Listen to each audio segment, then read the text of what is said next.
包怎么会掉呢？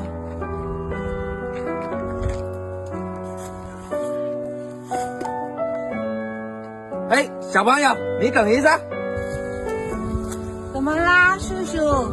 我包里面的钱呢？是不是你拿的？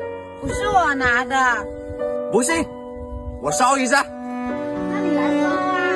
烧就烧，啊，藏在哪里了？没有，真的不是我拿的。气死我了！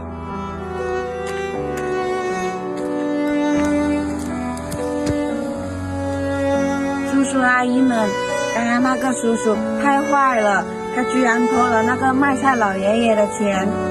叔叔阿姨们，你们支持我把这个钱还给那个卖菜老爷爷吗？